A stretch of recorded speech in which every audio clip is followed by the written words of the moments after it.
Ladies and gentlemen, boys and girls, Dying Time is here. That's right, we're talking about 1979's Alien on the Season 4 opener of Kill by Kill.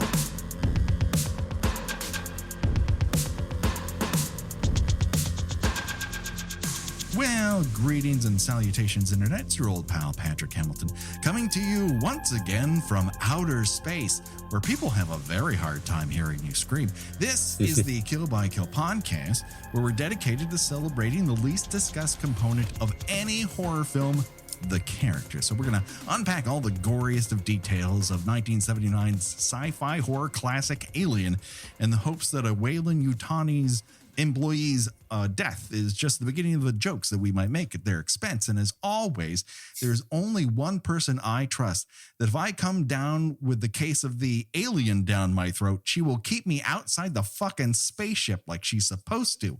The one, the only, Gina Radcliffe. How are you doing today, Gina? I'm so excited because I believe this is the first time that we have taken on a sci-fi movie that isn't terrible. Because are you saying 1981's Galaxy of Terror isn't a hidden classic? Because there are very few movies that involve psychic maggot rape.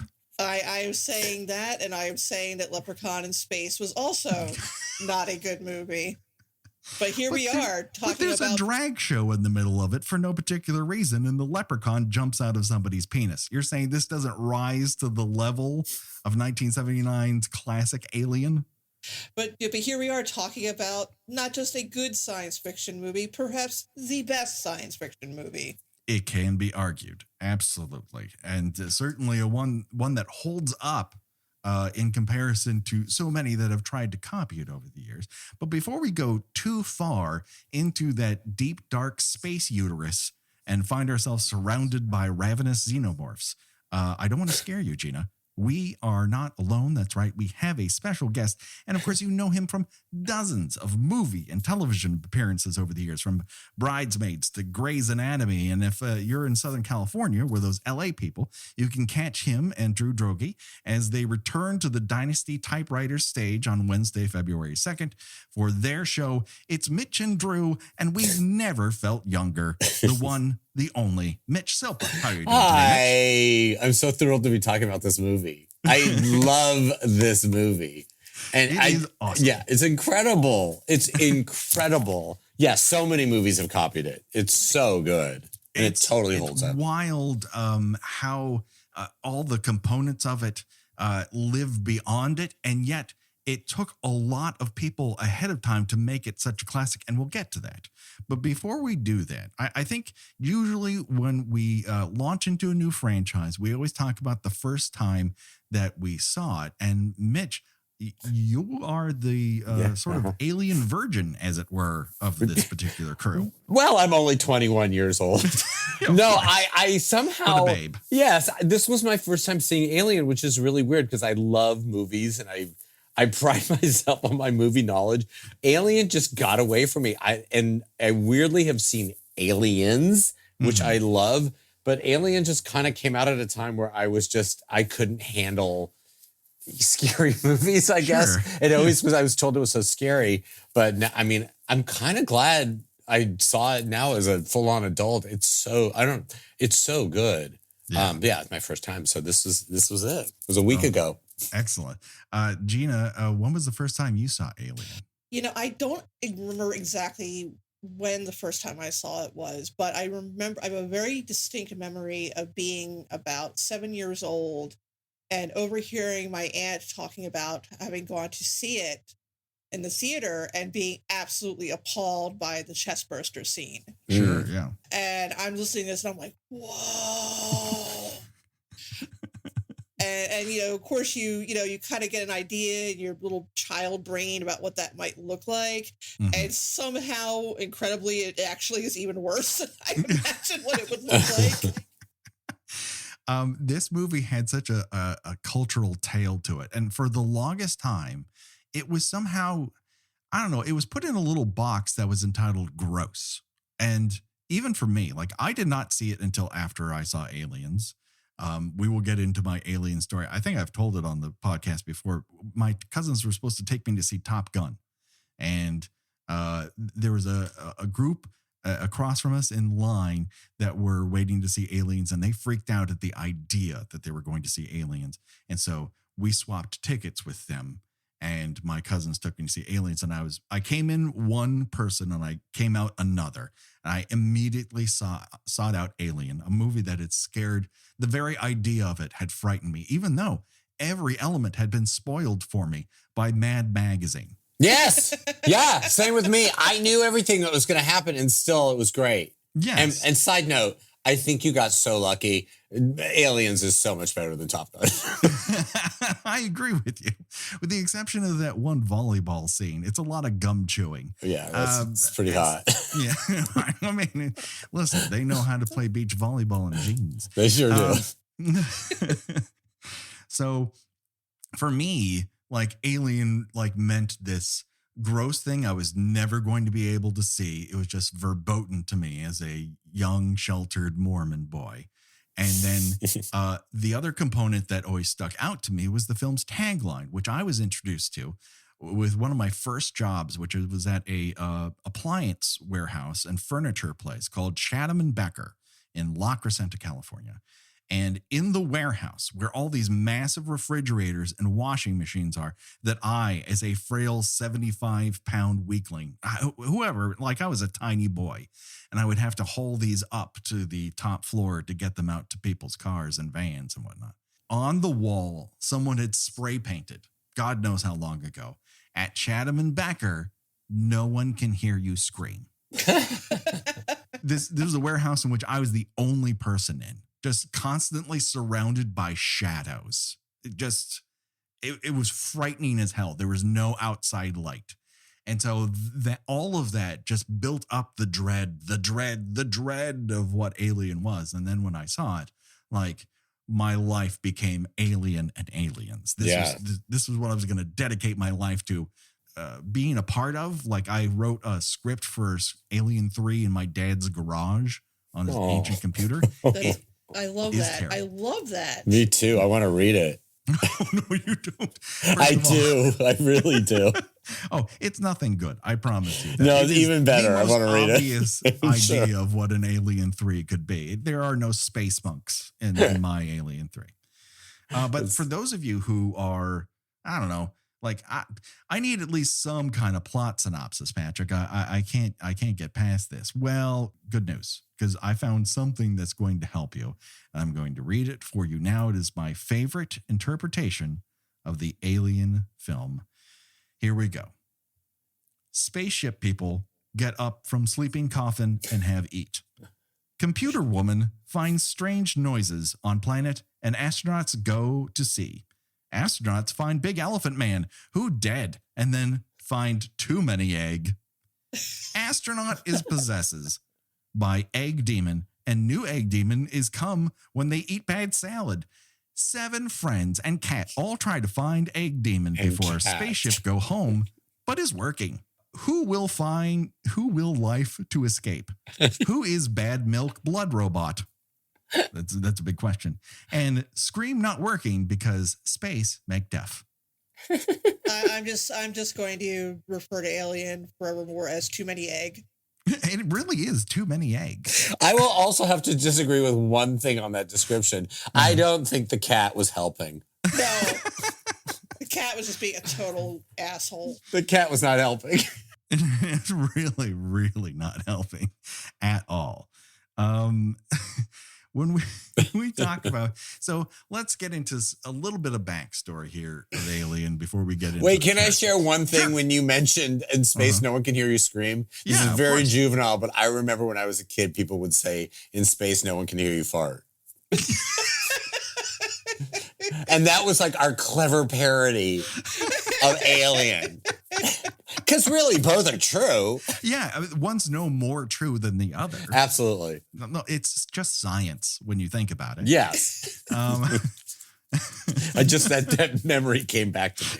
Anyway, go ahead. Alien is very much the definition of a collaborative effort, but it all starts with one man, America's favorite horror grump, Dan O'Bannon, His student film that he co-created with his USC classmate John Carpenter is entitled Dark Star, and you could see it as like a first draft of Alien. You know, it features some of the same elements. You got tired space truckers forced to deal with menial tasks for low pay, and an alien. Just in this case, it's a painted beach ball instead of your nightmares come to life.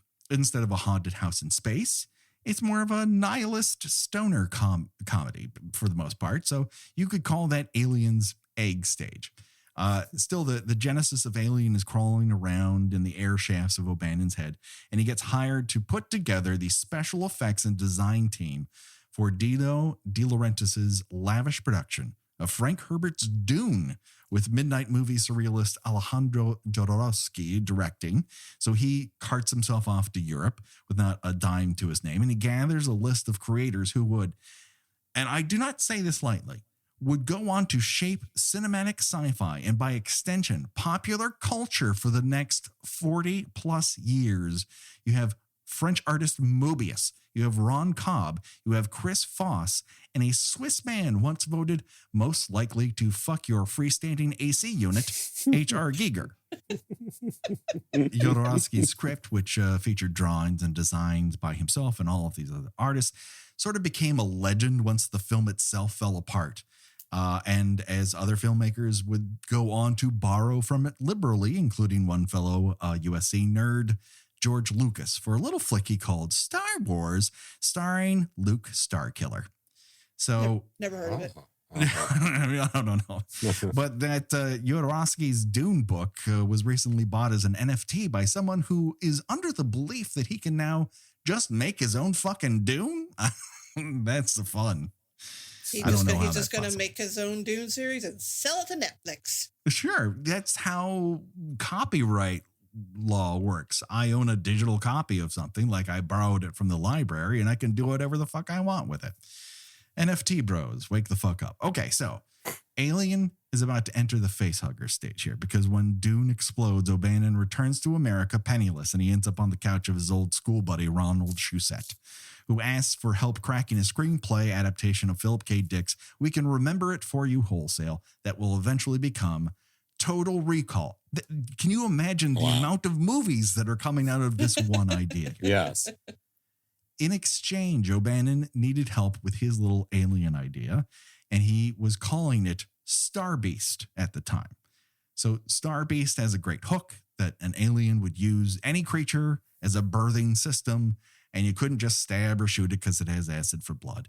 But it wasn't really any different than the dozens of other 50s sci-fi films that use the same spaceship crew destroyed by uninvited alien on board movies. At one point, they were so desperate in this that they were going to sell Star Beast to Roger Corman, and he was about to buy it because they pitched it as Jaws in space. I can see that a little bit. Yeah, I mean, it's not incorrect. It's not entirely correct. But it's not. It's not wild. I honestly thought you were going to say that he took some of the ideas and turned it into Galaxy of Terror. I mean, he took some of the sets and turned it into Galaxy of Terror, which he also turned into two other movies we have yet to cover, Gina, that are also using those same Big Mac containers plastered to the walls as a spaceship. There's two more of them. So now we're kind of like the face hugger is popped out of an egg and it latches itself onto the face of Walter Hill. So Walter Hill has a production company called Brandywine. He's got a shingle up at Fox. Fox is desperate for more sci-fi content because they just released Star Wars and everyone wants sci-fi right now. So Hill optioned Star Beast, and he had the idea to make it itself, but first he wanted to go through it, a pass with him and his producing partner, David Giler. And they took a fair amount of time actually reworking what doesn't work. So they take the setting, the story, the alien, and they just begin adding every sharp detail you can think of. They refine the characters. They layer the plot with, pointed commentary. There's an actual ticking clock involved in their draft. And you get that after like that third act confrontation, there wasn't a secondary sort of villain here. So instead of making it vague, they make Ash into a robot who's willing to sacrifice all of his crewmates just to get that alien back to Earth. And honestly, that is an elevation of the material. But O'Bannon is not jettisoned at all, because the final evolution of this alien is filmmaker and hater of Zoomers, Ridley Scott. So Scott's keen eye is that he grafts all these brilliant ideas together in one proposal. He goes to Fox and he goes, all right, here's what O'Bannon has brought to the table. Here's all of these spacecraft designs. And here's this incredible biomechanical monstrosity that H.R. Giger has been masturbating to. And then here's this version of the script. And Fox goes, okay, we're doubling your budget in the room. Wow. This is a go picture. Scott's the one who kind of figures out this is a haunted house in space, but it's not just one ship. It's the derelict ship and the Nostromo. They actually mirror one another, even though they are not shaped the same way. Both ships have the same materials in different designs. Both were created really not with human comfort in mind. They're very utilitarian. The sexual metaphor here goes beyond the alien life cycle and male rape. The Nostromo houses its sleeping people in a pristine artificial scrotum and injects them into the space jockey's uterus ship to create a bouncing baby xenomorph. Whoa. And after the infestation of that alien, the Nostromo's interiors lose all that padded white luxury, and you're just constantly in a tangled maze of oily black hardware that swallows every cast member but one. And that is my introduction to Alien, everybody. Wow. Can you tell I've been waiting to talk about this fucking movie since I was a tween? It's very true. That's impressive. I'm impressed. The one thing that I wanted to mention, what I may be stealing your thunder. You may want to mention this later. Is that the chestburster scene? Yeah. Was inspired by Dan O'Bannon's dealing with Crohn's disease, Right, which yes. I have that on good authority. That's a pretty accurate depiction of what a Crohn's flare-up feels. It feels like. Wow. It is intensely painful. Yeah. And he died fairly young from complications of it. The world would be better with O'Bannon still in it. But Crohn's is, listen, I know people with it. It fucking sucks. It really does. And it makes you hate your own body. And to a certain extent, Alien is all about one's relationship with our bodies, how sacrosanct they are to us and how easily they can be violated. And this isn't at all interesting in a world that is relatively disease-free, as far as I can tell. It's not like we're in the middle of a pandemic or anything. Everything is perfectly fine. Right. Absolutely pristine. And now we look at everything in the past and like, they didn't have to wear masks. Didn't have to do much of anything. I mean, I am glad that I'm past the wiping down my groceries stage. I still do it. I still have PTSD, guys. I'm still wiping it down. Well, listen, whatever keeps you safe and sane, I think we should go for it. Yeah. So that's pretty much the plot and the background of Alien. So now we're left to really what is the main point of our podcast, and that is to talk about each and every one of these characters in the order in which they die. And so we are starting here with Kane. Of course, is played by John Hurt. He was a replacement. They actually started this movie with a different actor, and he was unable to continue.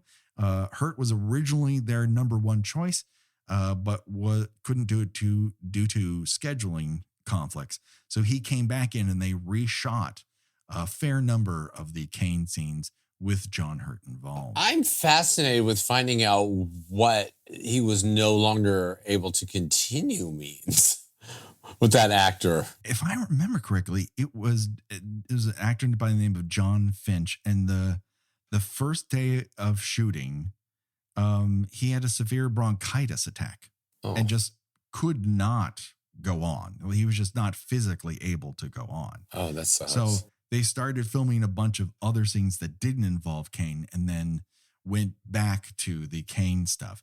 Luckily, they had built the Nostromo with all the lighting packages built in. So they didn't need to pre-light anything. If you had to do something in a specific hallway, you just walked to that hallway. They set up a camera and they started rolling. So that kind of saved their bacon a little bit. But Kane's not your prototypical hyper masculine guy that you might assume would be in this role. In fact, I wouldn't say outside of Yaphet Kotto, we have a super masculine prototypical dude in this entire movie. No, there really isn't. No. Kane's more like he's more the space cowboy amongst space truckers, because he's the one who kind of wants to like, oh, once I learn I have this different mission that's exciting, all of a sudden there's a twinkle in his eye. Like, oh, I'm going to step on a planet I wasn't supposed to go to. Let's do this thing. Oh, yeah, 100%. I loved his character.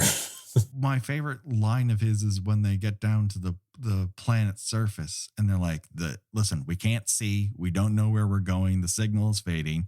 And he goes, well, we have to go on. We just have to go on. Yeah. No, you don't. Turn the fuck back. I disrecommend going on. Everyone here makes the wrong decision. They're just constantly wrong. I mean, we've confronted this before. Like, we know they're in a horror movie, the characters don't. So still, there's a lot of foreboding signs here that perhaps this is not the best idea. And when you finally look up and there's a giant uterus ship staring down at you, like, that's a telltale, let's go back the other way sign. Right. And what's the part where when did they realize that it wasn't an SOS? It was a warning. It's a warning. They were being warned. Yeah, didn't they wasn't that there's a scene where Ripley figures out that the signal they're getting isn't a distress signal, it's a warning signal. Right. Again, Ripley is, constantly right. Like, it's annoying how much she's right, but she's right. She's always right, and no one fucking listens to her. The things that I kind of love about Kane scenes in particular, because he's the crash test dummy here. He gets lowered into this giant vein of eggs that have a green laser blanket over the top of them, which apparently they borrowed from a rock band's concert package. Ridley Scott just like, hey, what are you doing with that laser? And like, well, nothing for the next 6 weeks. It's like, can I use it? Like, yeah, sure. That laser's from, should have gone on tour with Led Zeppelin, but here it is. And then when he gets close up to the egg, they mounted it upside down so that the drips of sweat off the egg go in reverse. I love that. Yeah, that's cool. The eggs are full of tripe and what they call butcher's lace. Goop. Lots of goop. They smelled terrible. As it opens up, there's an audible hiss. Like, everything is telling you, don't put your face in that egg. Yeah. Something I thought was funny about people complaining about Prometheus is the stuff that the characters do in that are not all that different and inexplicable than what the characters do in this. I would agree. There's no difference between this and taking off your helmet inside the Prometheus pyramid. My issues are more character based, but we will get to that when and if we decide to extend our alien visit into Prometheus. But you're right. It's correct. Like, he's curious about, like, who wouldn't be curious about this, I guess. But then a big meat flower comes up and stuffs its tube down his throat. And okay, so we're still talking about this doofus named Kane. So they take him back. And we have a bunch of scenes where everyone debates how stupid it was to let him back into the spaceship, which it was, but we will get to that later when we talk about Ash. Kane is probably one of those guys who doesn't ask for directions at the gas station when his cell phone dies. He just is like, I can feel like I'm going in the right direction, but is not. I have a natural sense of direction. Yeah, exactly. He just got that white male component to him. Is like, no, I feel like I'm doing the right thing, and continues to fuck everyone over.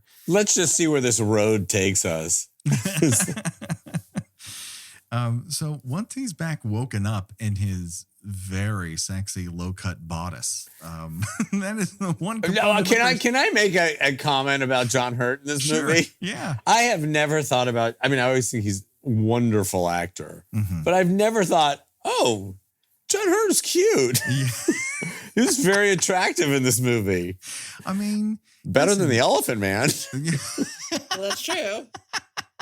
That's true. I'm not sure that the Elephant Man could have fit into that bodice. No, he couldn't have. For a space accoutrement thing, it's very odd. But listen, if you're in the right shape, like you show up to the right bar in West Hollywood, like you're going to get lucky is my guess. Like, Yeah, if you I see agree. a dancer with that kind of outfit at the Abbey, he's making bank. So they decide, hey, let's all have one last dinner together. What could possibly go wrong? And in the middle of the salad course, Kane starts to choke. They think maybe he's having an epileptic fit. Yaphet Kotto tries to shove a spoon into his mouth after Ash kind of lightly goes at it with a left hand to put it near his mouth. And Yaphet Kotto's like, give me that, you fucking idiot. And tries to stuff it down his mouth. But that's up until the point his chest starts to explode. And this is the point which we tell our audience who might not already know. While the cast here knew something was going to happen in this room, they didn't know how it was going to happen. I love that detail. I love it so much. And I love pointing that out to people who have only seen the movie once or twice. Like, did you know they didn't know what this effect was going to look like? I think it's so. I just saw an interview. I was going to deep dive on this, and I saw an interview with John Hurt where he was talking about this scene in particular, about how they rehearsed it without anybody else in the cast there, and that they set up like 5 cameras or so everywhere so they could just get shots of everyone. It's amazing. Yeah. It's amazing. The one that sort of everyone always kind of remembers to a certain degree because it's so visceral is Veronica Cartwright reacting to this blood squirting on her. And she doesn't know what's going to happen because the first time they did it, the chest exploded, but nothing else happened. So they're like, we're going to set back to 1. And they kind of wander off jittery, like, the fuck is going on?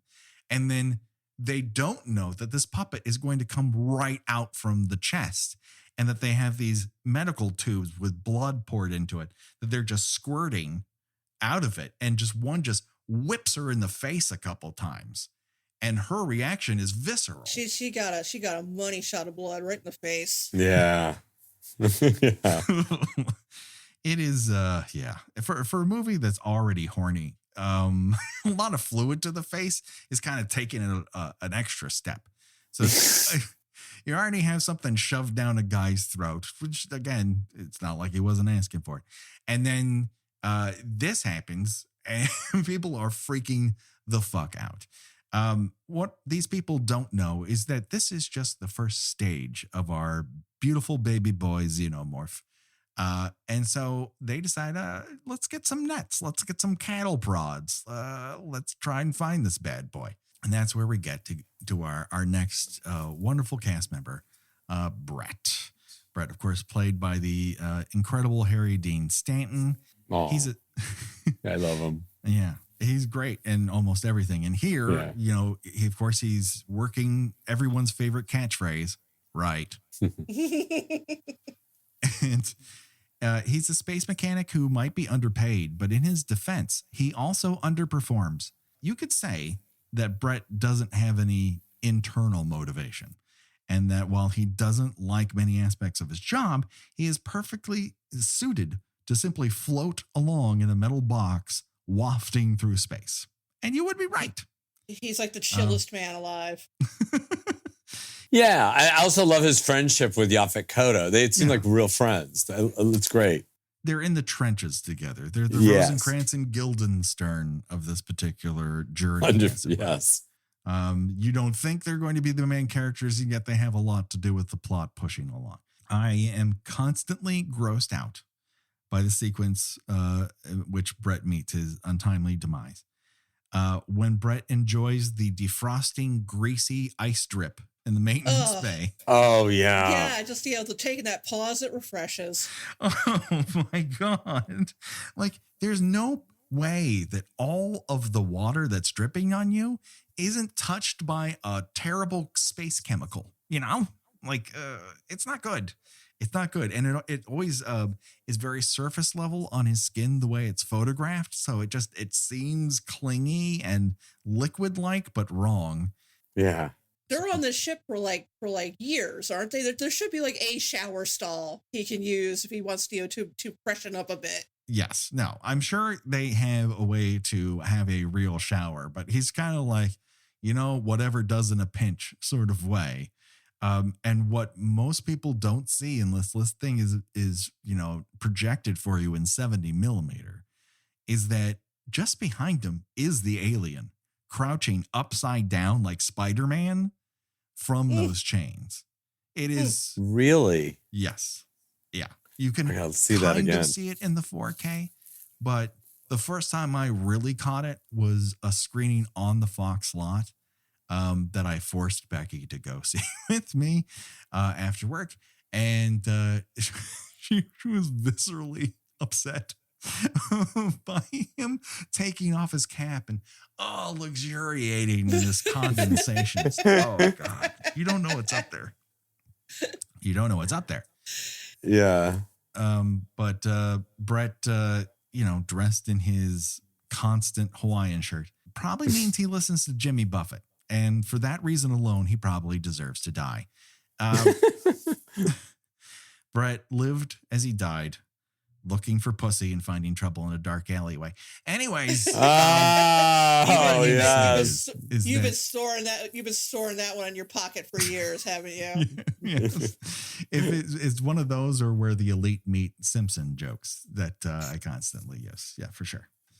It was a good one. Yeah, he gets punched in the head by an internal jaw that's smaller than the external jaw that appears to have metal teeth. It's very H.R. Giger is weird, man.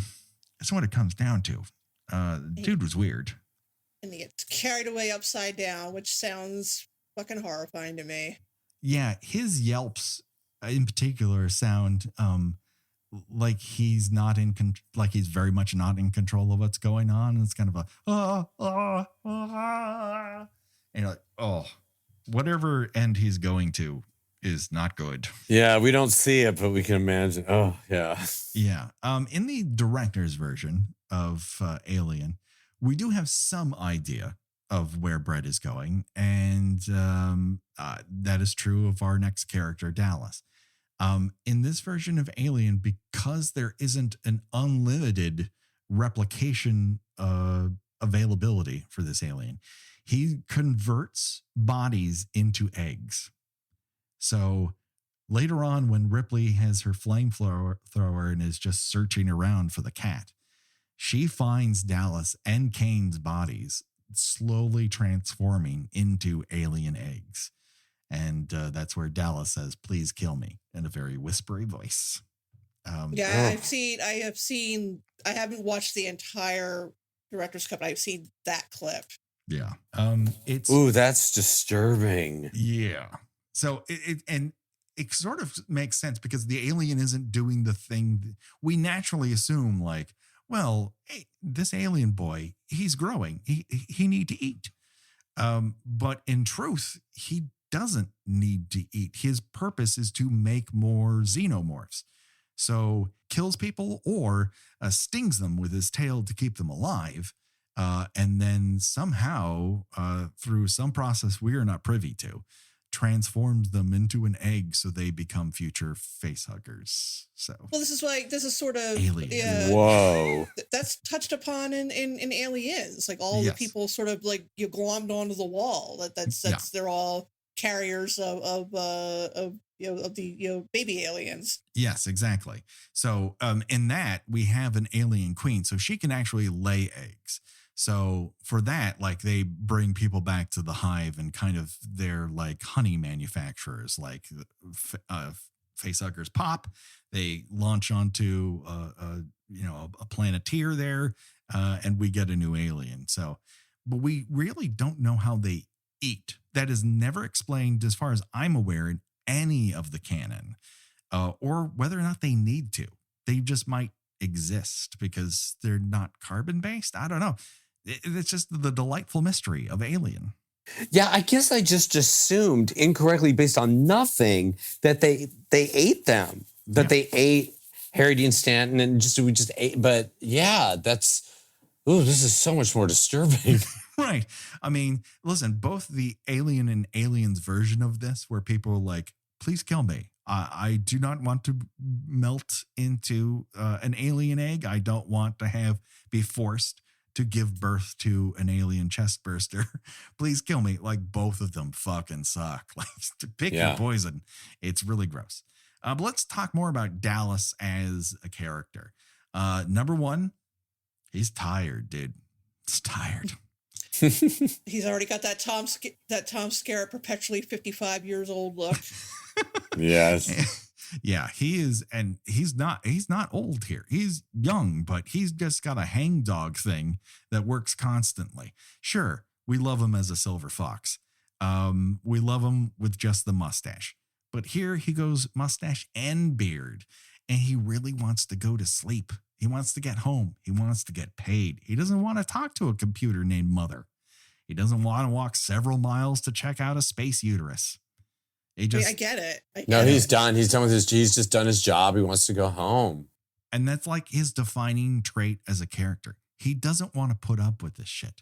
He's pissed that he got woken up, but he's not going to make as big a deal of it as, as Brett or Parker are.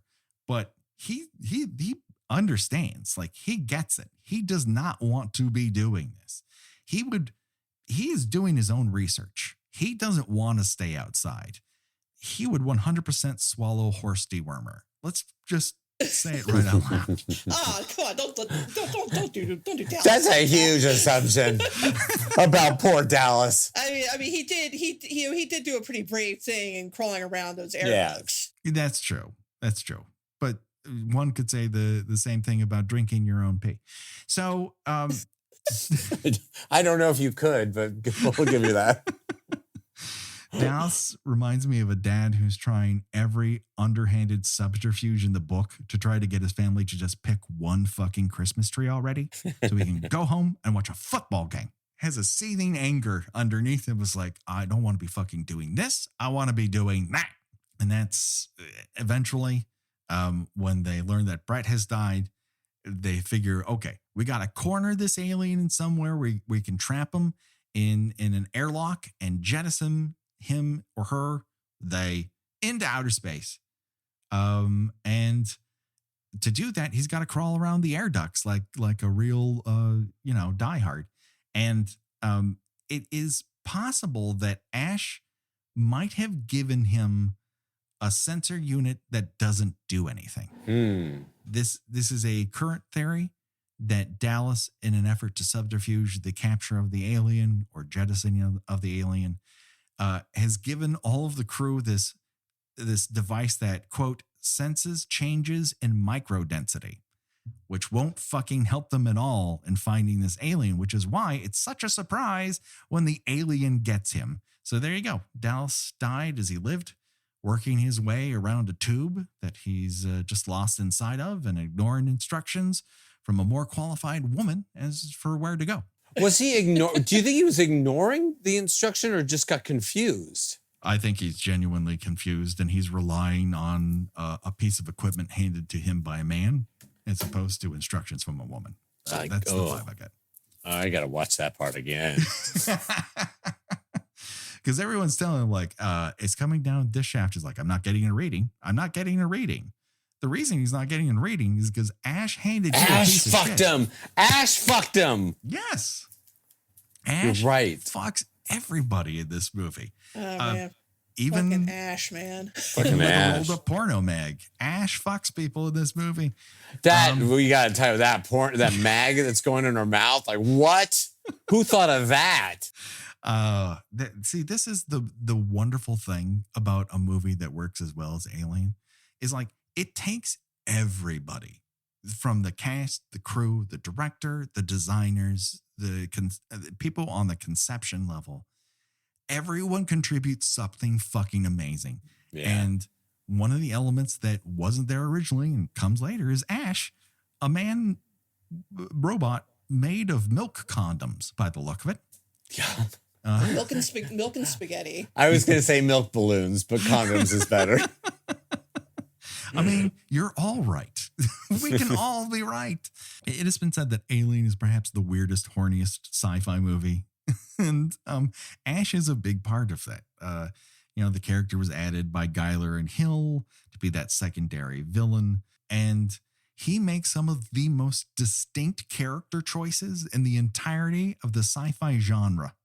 I love this character because he is fucking terrifying. Yeah. And it's one of those situations where he never has to raise his voice. Yeah. He doesn't get violent until the very end. He's just like, the way he's just kind of like just staring at everybody, just, almost falling into kind of Kubrick stare. Yeah. Sort of thing. And like, he's like weirdly sarcastic and even though he's a robot, he knows to be disrespectful to Ripley, just to blow off anything she says and acts like he doesn't have to, abide by her directions. And he's just like picking up the very worst qualities of what a male crew member on an assignment like this would be. And you can kind of buy it, like watching the movie and not knowing, he just seems like a kind of like a unemotional, cold scientist. Like you can buy it all. Like it's done so well. Yeah, and he's strong. That sort of 50s, 60s scientist trope of sci-fi horror, where he's more interested in the alien's existence and more interested in science than humanity. And normally that's just a trope because most human beings don't act that way. But it makes a lot more sense when the dude is a robot. But even he gets excited because when they're going outside, he does that weird jog in place before going to the monitoring housing. The robot is excited to see which one of these people is going to get a face hugger to the mouth. Well, because he's able to, he's doing his job successfully. Yeah. He was sent on this mission with the express purpose of getting one of these things. He's absolutely fulfilling that programming, and he's giddy with the very concept of it.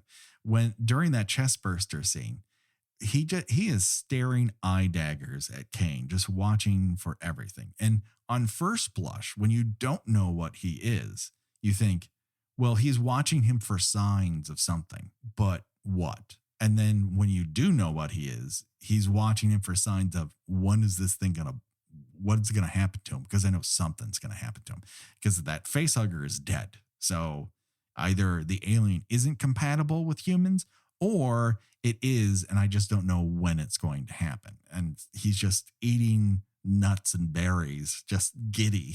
Yeah, he's waiting for the show to begin. Yeah. So he kind of ineffectually tries to put a spoon in Kane's mouth. And Yamagoto yanks it out. And then he goes on to kind of like subtly undermine what's going on here. And when he talks about the xenomorph's perfection, this is the first blush of what we would eventually get in Prometheus with the David robot of kind of being horny for this alien. But just like, just really is impressed by it. Yeah. Because, humans are messy and they're emotional and they don't listen to you. Yeah. And whereas the aliens are, they have a single-minded purpose. They get shit done. He's just amazed by their perfection. I wrote down Ash has more ticks than a shelter dog. That's not a good joke. He's one of those characters that also gives this movie the label of gross, right? The same thing that my mom referred to John Carpenter's The Thing as is gross. It's just drippy and gross. The only movie she hates worse is a movie that takes place at night. She dislikes Batman movies, and I'm like, why don't you like Batman movies? She goes, it's okay, but like, why don't you like them? They all take place at night. She doesn't like movies that take place at night. That's so funny. Is this they're just too dark, or like you can't see what's happening? Or? Take your pick. Over the course of decades, I've tried to figure this out, and I've yet to crack that particular So nut. she only likes the first half of Long Day's Journey into Night. Yeah, that's right. And then it just goes into. Then when it gets mishmash. into night, she's like, I can't watch this anymore. No. So you could probably you could sit her down and have her watch, say, Midsummer. Yeah, exactly. She's yeah. always engaged from frame one. He is disturbing. So at a certain point, Ripley kind of figures out that Ash has been put on this ship to get this alien back to Earth, and they're kind of expendable. And Ash susses that she's discovered this and decides, well, I'm going to kill you myself. So they start a battle that includes him rolling up a porn mag and trying to stuff it down her throat, almost as if he is replicating what he has seen the alien do. Well, we talked about, I don't remember what movie we were talking about, but we got on the subject of the scene a little bit, and I had posited that this is his concept of raping someone, that he understands the idea that it's forcing something into someone's body that they don't want. Sure. But I mean, I assume he does not have the parts that, because why would he need that? No. But he knows the motion, he knows, how to do it, but this is kind of how he's simulating that, because he is seeking to humiliate her for questioning and getting in the way in his mission. Yeah, he's smooth down there, like a Ken doll is my guess, for sure. Yeah, I mean, the condoms are inside the body. When someone brings condoms over, it's like, why waste that on the outside when they can do so much good on the inside? Smooth like a Ken doll. Ash. Oh, God. He's decapitated by Parker, who smacks him over the head multiple times. But that part where he's like freaking out, it's so unnerving. Yeah. It's one of those things that, because it's practical, looks both silly and terrifying. Like, you could laugh at it uncomfortably or scream at it because it's so hilarious. It's both of those things all at the same time, and scary. It's just, well, because nobody knows that nobody else knows that he's a robot either. Right. So, exactly. you when you punch someone, you don't expect their head to tear halfway off and start spinning around and making all these like robot glitch noises. That would be just, if you thought about that, like for real, like if you're in life and somebody you've just known you're working with, all of a sudden you found out they were a robot, like it'd be incredible. And they do respond. They accept it very quickly. Yeah. In a way, they've probably read somewhere that synthetic robots might eventually be used in outer space, with the unions preventing it or something along those lines. They don't, I mean, it is a far off future. So they're not like, oh, okay. Yeah. All right, yeah. The way he gurgles and spits milk while he's explaining things, it's just like, Ugh. yeah, that's another creature designed by a mechanical sexual deviant who kept a large piece of art in his dining room, above his dining room table, that contained the brain matter and bullet hole created by his girlfriend's suicide. Again, whoa. H.R. Giger, brilliant, real weird, y'all. Yes. Yeah. He is. He was plucked off a different tree, 100%. It's just something to chat about in between rounds of fondue. Ooh. Yeah, he basically says, wish you luck. And they flame throw his ass right there on the table. Bye-bye, Ash. Nice to know you, in dick finger quotes. So this brings us to Parker, where in space, no one can hear you scream unionize. Parker is obviously vital to the successful completion of business on board this ship, which is a big tanker. Like, basically, they live on the tugboat of this giant spaceship, and most of it is empty space equipment that they don't interact with.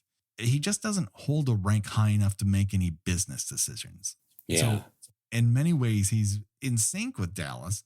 Like, he'd like this trip to end and get paid. But, Weyland-Yutani, as a corporation, and corporations are people, has other plans. So probably the most telling scene of what makes Parker Parker is when Ripley heads down to the ship's bowels to get a repair ETA. And Parker keeps this one pressure valve open. It's just screaming, gas and compressed air. And like, he's just big decking her for no particular reason, because as soon as she exits the room, he turns it off. Right. Like, I didn't want to listen to you in the first place. But in the end, Ripley leaves with the one thing he didn't want to give her, a repair timeline. And then Parker ends up having to open that valve again to actually get the work that he needs to get done. It's one of those things where Parker understands what he's supposed to do. He just doesn't want to do it because someone else tells him to. I think that Parker, in a weird way, I mean, I know Ripley's our hero, but Parker is also one of the most heroic characters in the movie too, because he's his ideas are, he's the one who says, let's kill that thing right away when it jumps out of John Hurt. And Ash says, no, don't. Yeah, he's the one who's always like, his best friend gets killed. He just wants that. He's a very active character.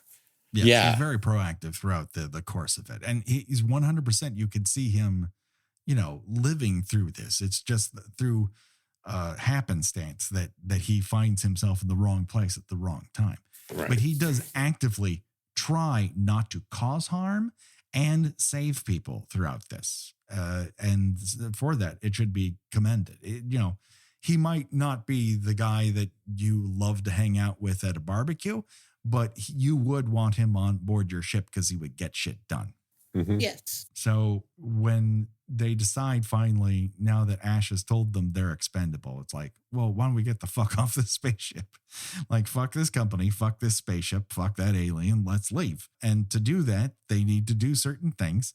One is set the ship for self-destruct, and the other is get a bunch of oxygen because the escape vessel doesn't have enough oxygen for 3 people and a cat. So Ripley goes to find the cat and set the self-destruct, and Parker and Lambert go off to collect all those extra oxygen tanks. And it is in the middle of that Parker ends up finding his untimely end. Lambert is frozen in front of this alien that basically parks in front of her. And Parker has a flamethrower, but does not want to use it when it would also hurt Lambert. Right. It's honestly a miracle Lambert makes it this far in the movie. I mean, she's often not putting herself in danger's way. So that's a component of it. But also, if this thing stood up in front of you, I would also just start crying. I just would. True. Yeah. That's fair. He's trying, though. He's telling her to move. He's trying to get her to move, and she's just frozen. Yeah. The alien, our xenomorph here, is just pulling off that big Freddy Krueger move of expanding his arms out way too long.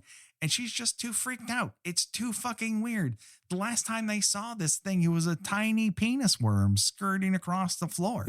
And here it is, a giant penis man. Boy, does he ever. he kind of is. It's like, you pick your poison here. Which part of him is more penis than the last? And you're kind of like, I don't know. It's a lot of dicks. It's a lot of dicks stacked on top of one another. Well, plus when he was little penis man, when he popped out of John Hurt, he ran off like a Muppet. He did. So much so that when they recreate the scene in Spaceballs, it doesn't look all that any more ridiculous when it starts singing, hello, my baby, hello, my honey. It is entirely ridiculous. It's only the oppressive, ominous, constant, we're all going to die mood that really keeps you in place. And the fact that the thing looks just fucking weird as shit. Yeah, it's frightening. Oh, they make it so close to getting off that ship. Oh, man, they're so fucking close. They're so close. But again, that cat's dicking them around Let's put it Okay, that. is this the movie that, I'm sorry for my ignorance, that started that they get the phrase "save the cat" from? I would think not, because honestly, that save the cat move is supposed to happen somewhere in the first act to tell the audience that your hero, Okay. while he may not have his life together, isn't a complete asshole because, hey, he saved the cat. Like, that's the idea. And this happens so late in the what would normally be the third act. That's a good point. Maybe the fourth, maybe it's a 5-act structure here. Who's to say? I'm not a story. Call Robert McKee from the grave. All right. I'm not, I do marketing. I don't do long form. So maybe not. Maybe it's a transmorgification of that. Who's to say? But what ends up happening here is that Lambert is trapped and Parker goes to make a move. And for some reason, he puts the flamethrower down when I think he should be leading with the flamethrower, like push it in one direction and then flamethrower it. But, listen, I'm not saying I would do better in this. Please don't make me think that I'm somehow smarter than Parker is in this situation. Yeah. He ends up getting a hole punched in his chest by a tiny mouth. And we never find out what happens to her, really. No. So he let's gets dragged away. Yeah. Let's get into Lambert, because Lambert is really its own bag of cats here. Now, in the original draft of the Alien script, there's a note from O'Bannon and Shusett that said, we intentionally left the genders here vague. If you want to cast this with all men, all women, a mix of both, you can cast any of these characters in any gender you wish. So later in Aliens, when you see the info bubbles come up behind Ripley when she's in the Weyland-Yutani boardroom, we see that Lambert is, and I'll quote this directly, is gender reassigned from male to female at birth.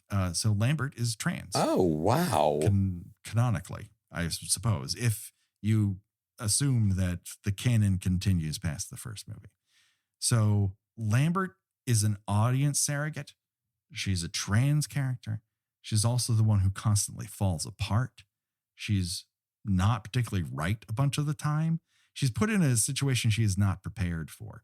And there've always been a lot of, let's compare and contrast Ripley to Lambert, because Ripley is this incredible steward of a character who, while she falls apart internally, externally, she just does everything within her power to get through this alive. Yeah. And Lambert doesn't. And somehow Lambert is worse for that. But in my mind, Lambert is the audience surrogate. We would be puddles if this happened to us. And I think in the aftermath of learning who Lambert is, it does somewhat change the text of that character, but I am obviously not the right person to say exactly why. But I do think that's kind of interesting. Yeah, totally. I didn't know that. I'd have to go see Aliens again for that. Yeah, it's one of those things that people only started noticing when they started to get high def versions of it, because it's very tiny. Yeah.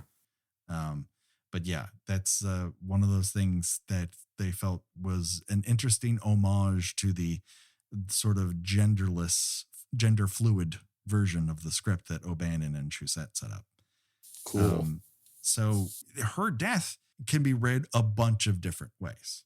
Certainly, there's now in a movie that has kind of leaned into the horror of male rape, we now have what is an allusion to female rape, as that tail slides between her legs and starts to come upwards. Yes. Is that spike going into her spine? Is it going somewhere else?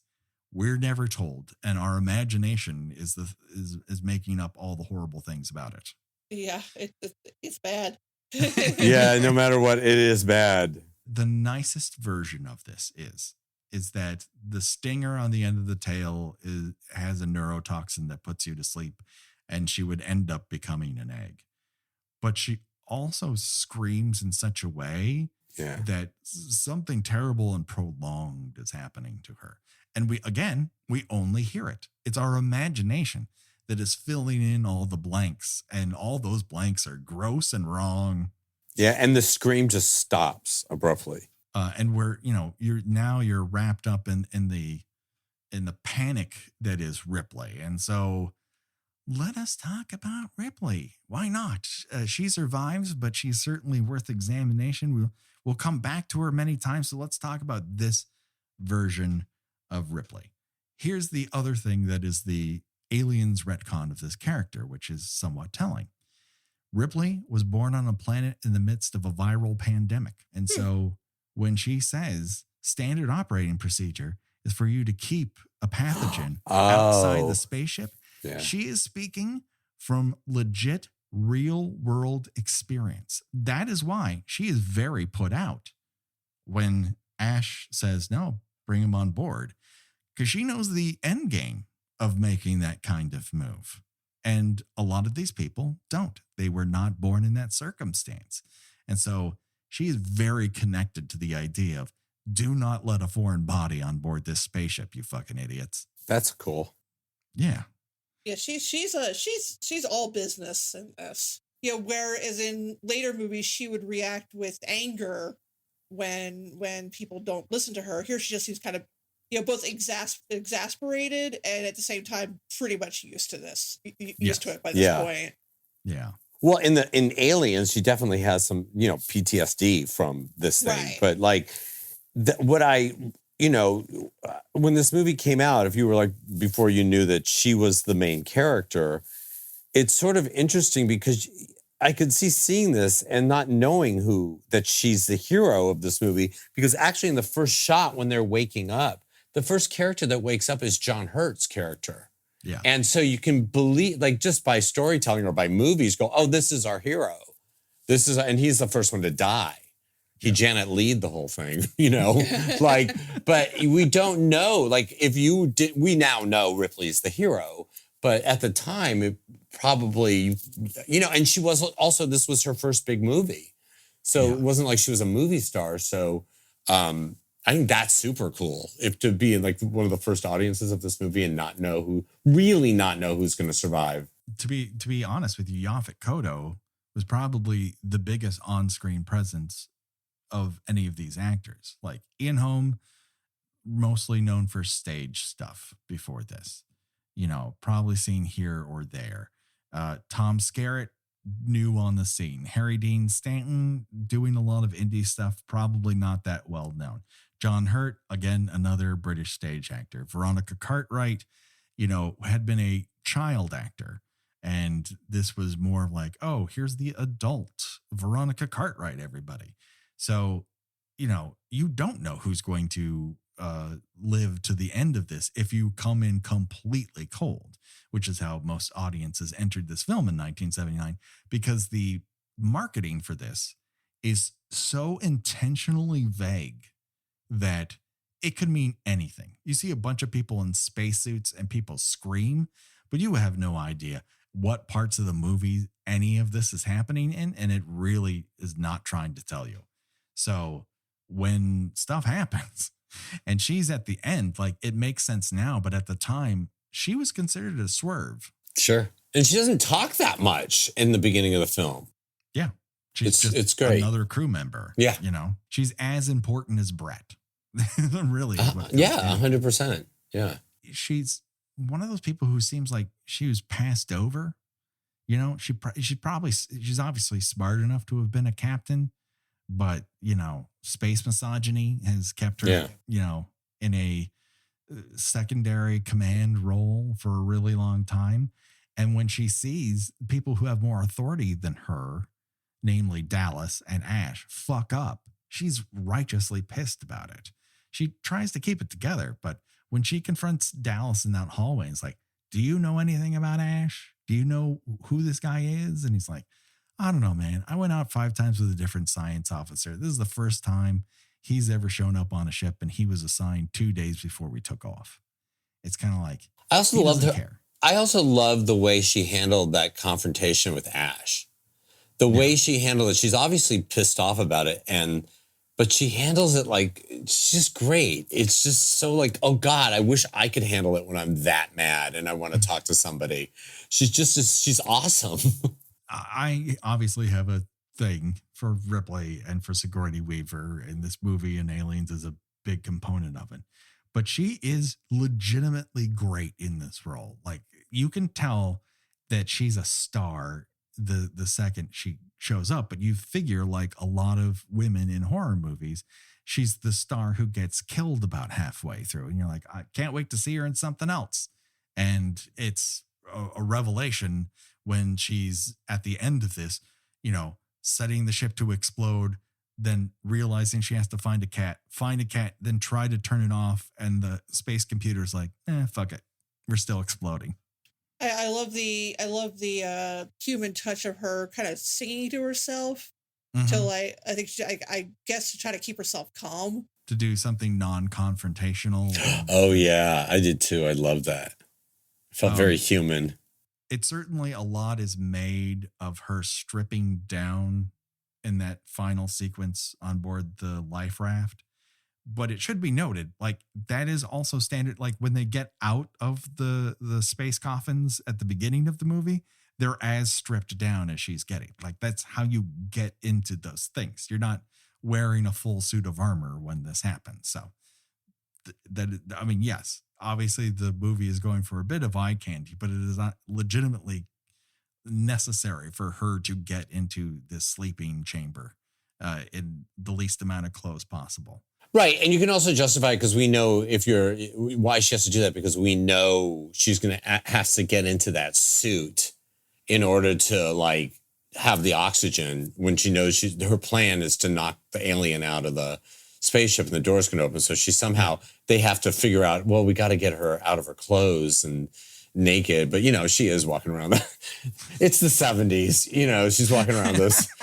The underwear and do the butt crack, all that stuff is like they are not equipping her with proper underwear. No, not at all. That doesn't seem like procedural underwear. The world needs more procedural underwear. Procedural underwear. So before he leaves abruptly, let's talk about our baby boy, our xenomorph. He didn't ask to be born, man. If you view the creature as a teenager, once he grows into his full form, he begins to make a lot more sense. Like, he doesn't want to eat with everyone else. He's got skin problems. He's constantly drooling. He's always skulking off to the loose, dripping chain room. He's transforming living beings into reproductive eggs, teen shit. All that's missing is a phone for him to hover over. So he can Snapchat to people, which, considering the way his jaws work, Snapchat was made for him. In this life raft, the genius component of it is that because he looks so much like the spacecraft, because they're all made from the same parts, is that she doesn't notice that he's there until that hand whips out. Oh my God, that scene. I mean, I've seen this movie many times. Yeah. And I mean, I could tell, I know what's going to happen. You can see like its head kind of blending in with the wall, but it's still just, has a visceral effect on me. Yeah. Yeah. And the sound effects and the way it's all glossy, it's super weird. And he's tired. This xenomorph has done a lot. Yeah. Another teenager thing. Like, I just want to sleep, man. And so once she recognizes that this life raft is only big enough for me and this cat, she's got to get rid of this boy. So she slips herself and her tiny, inappropriate underwear into non-procedural underwear. Non-procedural underwear. Into a little space uniform there, an astronaut's, what words are failing me at this point. And she gets herself a Batman grappling gun, the only weapon she has, takes a seat down, straps herself in, sings a little song, and eventually he's like, all right, I'll come out and I'll stab you with my mouth. And that's when she waits until he just doesn't have anything to grab, opens the door, shoots him, and out he goes. And just when you think it's over, the grappling gun gets caught in the door, and he's just dangling out there in outer space. Just like a big pinata. I mean, I've been in bouncing audience off the ship and making his way back on it. Yes, trying to crawl back in through. Yeah, he would do it. Exhaust port.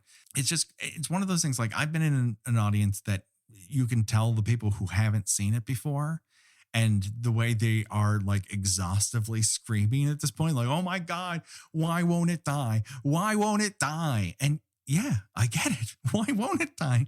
Why doesn't it freeze in the coldness of outer space? Why is it like, oh, all right, you got me outside, but I'm going to crawl in this exhaust port.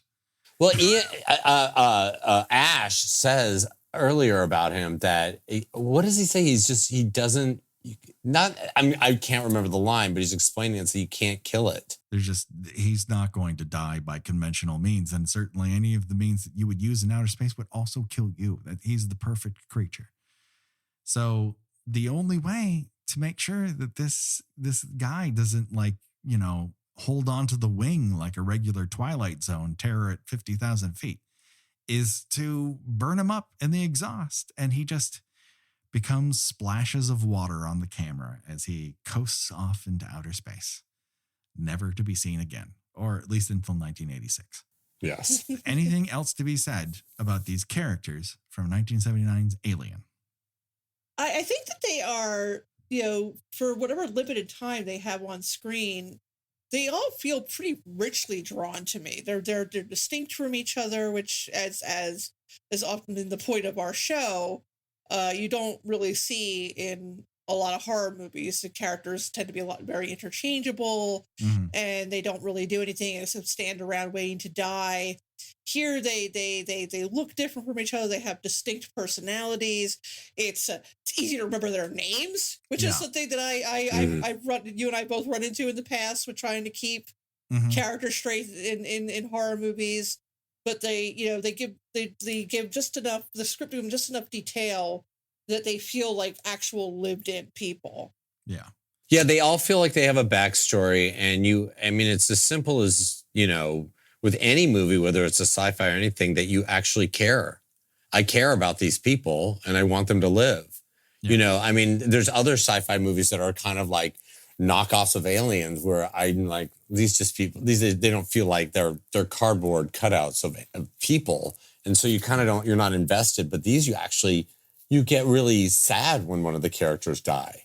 They don't feel disposable and discarded. I mean, we started this talking about Friday the 13th characters, and those are absolutely disposable and discarded characters. And the joy of the show is trying to give them an interior life because they didn't actually possess one. And here, we don't actually have to do that. They possess multitudes, and we're given a lot of information in very short, intense bursts as to who they are as they interact with one another as the plot moves along. And yet, Gene Siskel found these characters to be I barely know anything about them. He really likes the art design, but he wasn't a fan of the actual characters, which I still held on to when he gave a thumbs down review of Aliens and said, if you thought the Alien characters were disposable, I don't know who any of these characters are. And I'm like, fuck, what movie did you watch, man? Gene was not always right. No, he was not. Gene was not always right. That's all I'll say. Gene was many things. Right all the time was not. Not all. No. So here we are. We're left at that point in the show where we choose our own death venture. And that is where we decide, of the deaths presented here in Alien, if you were to die that way, which one would you choose and why? So up for bid, they're all kind of the same, but they're all a little bit different. We have give birth to a space penis over dinner, getting head from a xenomorph, literally, a nice hug, and then you melt into an alien egg, get your head knocked off, then asked a bunch of questions that you decide to answer for no particular reason before you're incinerated. Get a hole punched in you by an alien mouth. Something happens to you with that tail and an egg goes more fun from the sound of it. You done blown up good, or you get a grappling hook through the torso, get towed behind a spaceship until you crawl into the exhaust port, but then you get burned to death in the cold hell of outer space. So, Mitch, you are a guest. Oh my goodness. I choose you to go first. Okay, I have to go with the way John Hurt's character died. Okay. Bursting out of my chest. I mean, yeah, you'd have to writhe around in pain for a while, but it's over. You don't get turned into an egg.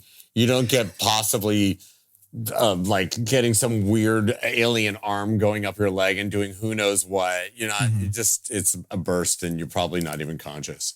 And I don't know if you're part of LA's hiking culture, so maybe that walk isn't as intimidating to you as it might be to a person like myself. So you're not afraid of that? Well, going out and getting you mean that part of it? I thought, yeah. I mean, no, I don't want that part. I thought you were talking about just like if the aliens. No, I guess you're right. I'd have to go through that whole mishigas. That's part and parcel of how it works. Yeah. I'm just talking about the death part. But can it just happen? You have to eat a nice salad first. So that's the other thing. Yeah, I guess I'm still sticking with it. Okay. All right. That makes sense. Gina, what say you? I also am going to take Kane's way out because A, I enjoy a good salad. B, I've experienced kidney stones. Okay. So I know from intense abdominal pain. And 3, nobody's going to forget that. If I do that in front of somebody, no one's, and people, they're going to, 30 years from now is going to be like, wow, remember that thing burst out of Gina's chest and she died? And people like, I do remember that. That was crazy. Yeah. You don't have to put that on your gravestone. Everyone's going to know that story. Right. That's going to go on like the book of lists is like weirdest death. Also, I feel like to add to it, I think he was the one who was unconscious. He's unconscious during some of this stuff too. Yes. So that helps. Once that face hugger deep throats him, he's pretty much out like a light. And then he wakes up and he's like, "Oh, I'm kind of hungry." He's feeling good for a while. Yeah, he was in a perfectly good mood before. He was jolly before this thing started coming out. He was jolly, laughing till the end. Well, there's so many things that you could do here that I just don't want to do. And part of me, I've had organs taken out and I wasn't a big fan of that either. I'm just going to get the hole punched in me by an alien mouth. I've seen that tiny alien mouth so many times and it looks like Parker just goes sleep, night pretty fast after that. He goes, there's a lot of lead up to it though. True. I mean, you are going to spend your last couple of minutes just, in utter terror. True, but I don't think you're going to have an alien punch out of your chest and you're like, well, another Saturday.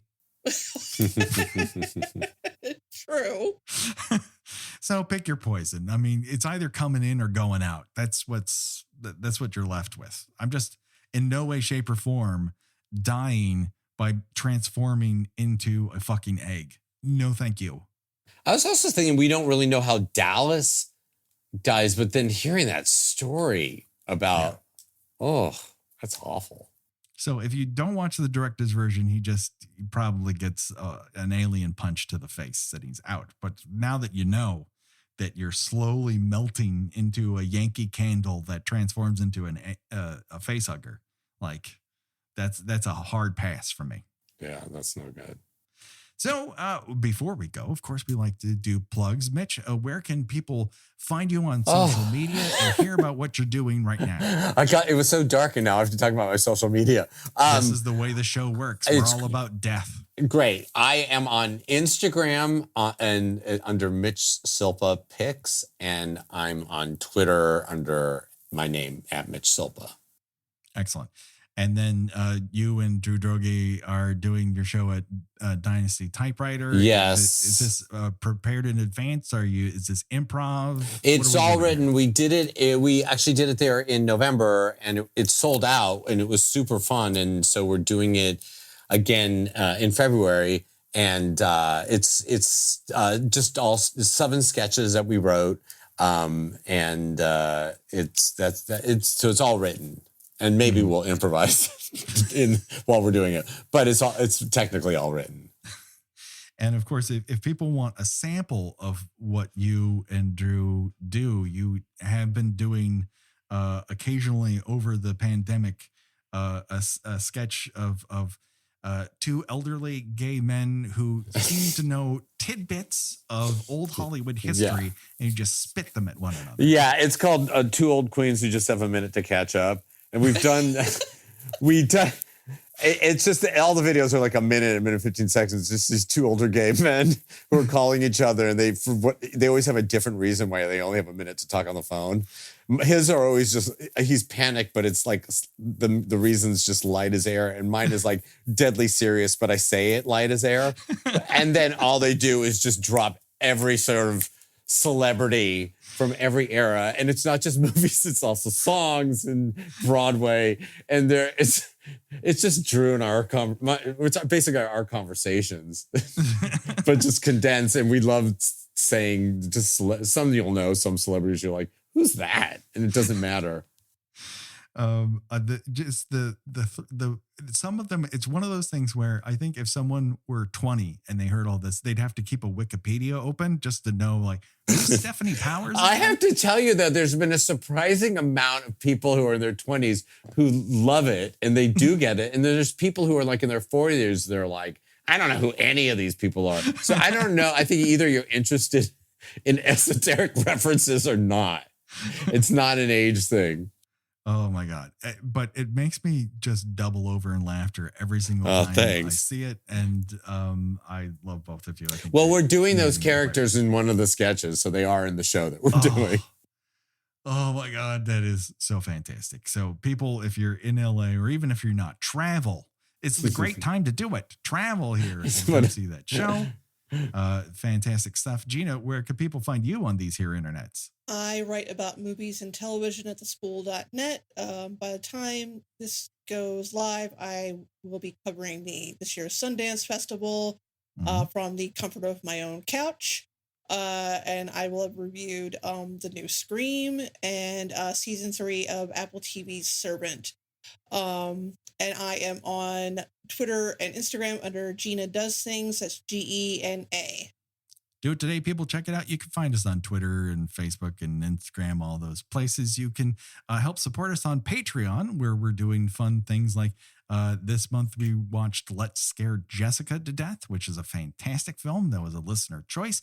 And of course, in a mere few days, you'll get to hear our Halloween commentary, where you asked us to cover Halloween, and this is the way we're going to do it. We're going to give you a film commentary you could watch along with the movie. And so far, we found great things, like every Halloween movie has someone's butt hanging in the window. That's a thing that we did not know carried through Halloween movies. So we'll see if that continues in Halloween 4, The Return of Michael Myers. As far as reviews, we always love you to review us on Apple, iTunes, Spotify, Google Podcasts, all of the places. This month we got Gail Kuntz gave us a great 5-star review, and Space Tory said that we are witty and funny, which we'll always take.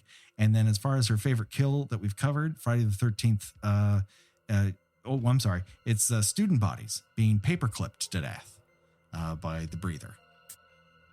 So that's a great death. If you're going to go out, multiple paper clips to the face is the way. We can't talk about student bodies enough. We really can't. It keeps pulling us back in. So that just about does it for now. But don't worry, folks. The body count will continue for Mitch and for Gina and myself. Bye-bye, everybody. Bye. Bye.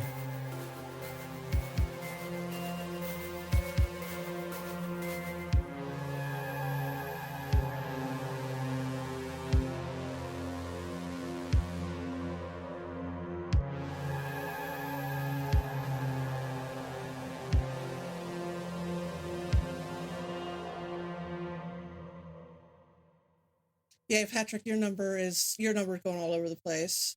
Like it was like at 129, then it jumped up to like 700 and something. Oh man, what is going on? I'm really beginning to think it's me, but of course, it's Sure. Most of the time, it's me. Most of the time, it is you, but now it's my time to fuck everything up. Well, I thought it was me, so I think we're all really sweet people. Well, that we can agree on. Yes.